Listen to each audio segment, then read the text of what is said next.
میں ہوں رابعہ الربا اور آج ہم جس ڈرامہ سیریل پہ بات کرنے جا رہے ہیں وہ ہے جھوک سرکار۔ جھوک سرکار ڈرامہ مرد اور عورت کی کہانی نہیں ہے۔ امیر غریب کے نظام پہ بات ہوئی ہے، وہ نظام جو غریب کو کھا رہا ہے، وہ نظام جو امیر کو امیر تر کر رہا ہے۔ چھوٹی چھوٹی حکومتیں مل کر بڑی حکومت کیسے کنٹرول کرتی ہیں، بڑی حکومت کیسے مجبور ہوتی ہے، ووٹ طاقت کیسے بنتا ہے، کس کی طاقت ہوتا ہے ووٹر، کیسے نظام جمہوریت کا نمائندہ ہے۔ اس میں سرکاری افسران کیسے کام کرتے ہیں جو نظام کے ہاتھوں خود کہاں اور کیسے مجبور ہوتے ہیں، اور ان کو کیا کچھ فیس کر کے نوکری کرنا پڑتی ہے۔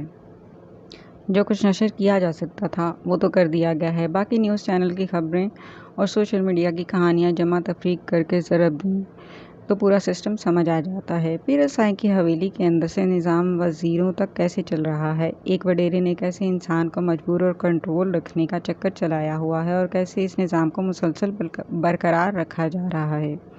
کہانی شوکت اور نوری کی باغی محبت سے شروع ہوتی ہے اور حویلی کے توسط سے بات ملک کے اعلیٰ ترین عہدوں تک کی تصویر کشی کرتی ہے۔ شوکت اور نوری گاؤں سے بھاگ جانے کی کوشش کرتے ہیں مگر اتنے بڑے صحرائی نظام سے پکڑے جاتے ہیں۔ شوکت کو جھوٹی ظاہری کارروائی کے تحت جیل کے سلاخوں کے حوالے کر دیا جاتا ہے اور نوری کے باغی حسن پہ پیرس سائیں کا دل آ جاتا ہے۔ وہ اسے شادی کر لیتا ہے جبکہ حویلی میں اس کی 2 خاندانی بیویاں پہلے سے موجود ہیں۔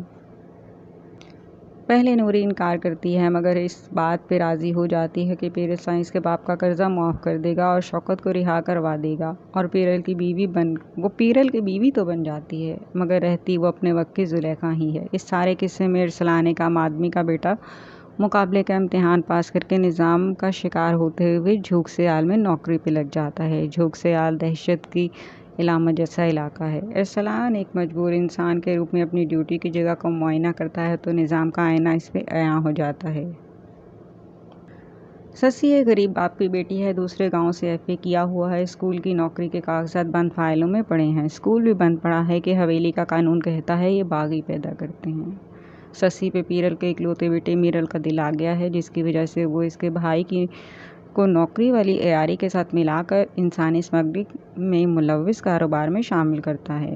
ارسلان خود اس آپریشن کو لیڈ کرتا ہے، اس کی گولی سے سسی کا بھائی مر جاتا ہے۔ دوسری طرف میرل نے شوکت کو مار دیا ہے۔ نوری بھی جیسے فرعون کی حویلی میں موسیٰ بن کے آئی ہے، باپ بیٹے کی سب باتیں سن لیتی ہے اور جا کر سسی کو بتا دیتی ہے۔ حویلی سسی کے بھائی کی موت کو ارسلان اور نظام کے کھاتے میں ڈال کر اپنا موقف افسرانے بالا تک لے جانا چاہتی ہے مگر سسی اس روایتی نظام کو اپنے ایک جملے سے پلٹ دیتی ہے۔ اے ایس پی کی مدد سے اسکول بھی کھل جاتا ہے، سسی پڑھانے بھی لگتی ہے۔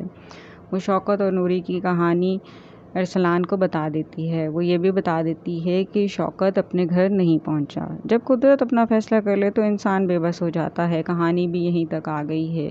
پیرل سائیں نے اپنی سی کوشش کر لی ہے مگر ارسلان بھی اپنی سچائی پہ ڈٹ گیا ہے۔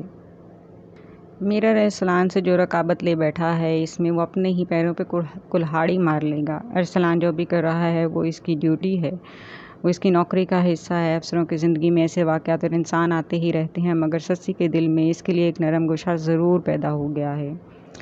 لیکن افسر اگر پہلی ہی پوسٹنگ میں فلمی سین بنا لے تو پھر اگلی ساری زندگی مشکل ہو جاتی ہے۔ ارسلان اپنے کام سے جھوک سیال کی دہشت کو کم کرنے اور پولیس کے نظام کو بہتر کرنے میں ضرور کامیاب دکھائی دے گا، اور وقت ثابت کرے گا کہ جس نے کام کرنا ہے مشکل جگہ اور جبری پوسٹنگ میں بھی کر جانا ہے۔ ارسلان کا کردار ایک طرف پولیس کے نظام میں موجود مشکلات دکھا رہا ہے تو دوسری طرف اس نظام کی خامیاں بھی دکھائی جا رہی ہیں۔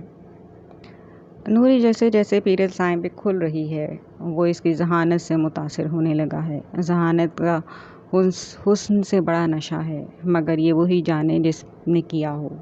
پیرل اپنے بڑھاپے کے عشق سے مارا جائے گا کیونکہ نوری سے کیے گئے وعدے میں سازش ہو گئی ہے، اور تاریخ گواہ ہے عورت اگر انتقام پہ آ جائے تو سلطنتیں ریت ہو جاتی ہیں۔ آصف رضا میر کے کام پہ بات کرنا سورج کو چراغ دکھانے کے برابر ہے۔ ہبہ بخاری ہیروئن ہے مگر ماہم شاہد نے اپنے کردار میں روح پھونک دی ہے۔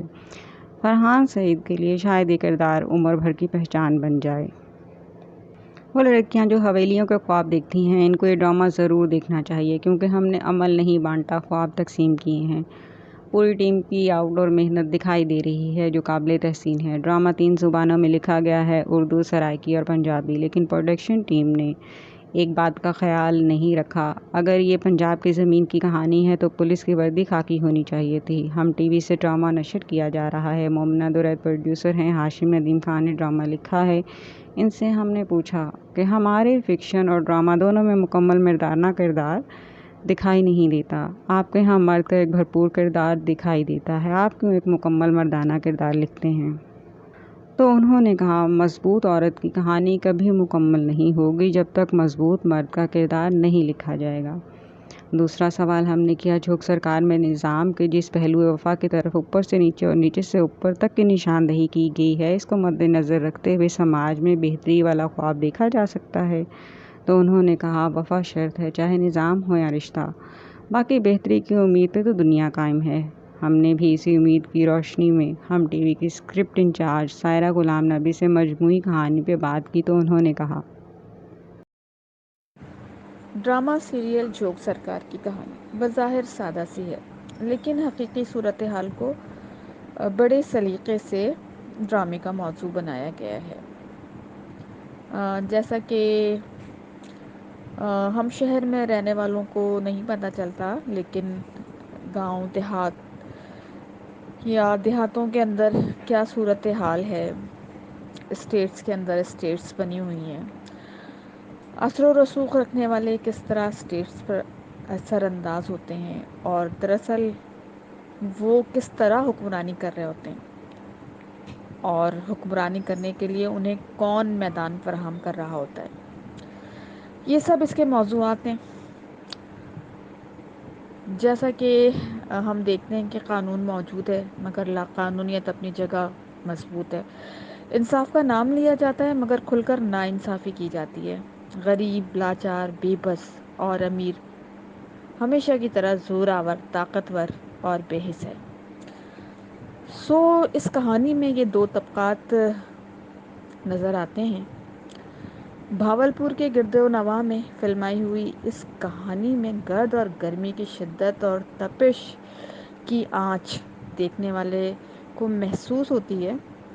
ہاشم ندیم، جو کہ اس سے پہلے بھی بہت کچھ کمال کا لکھ چکے ہیں، یہاں بھی انہوں نے اپنے قلم کی خوبصورتی سے اس کہانی کو تحریر کیا ہے، اور سیف حسن نے بڑی جافشانی سے اسے فلمایا ہے، اور تقریباً سارے ہی اداکار اس میں اچھی اداکاری کر رہے ہیں۔ تو اوور آل ایک مجموعی طور پر یوں کہنا چاہیے کہ یہ کوئی مصنوعی یا بنی بنائی یا فیک دنیا کی کہانی نہیں ہے، یہ ایک حقیقی دنیا کی عکاسی کرتی ہوئی کہانی ہے۔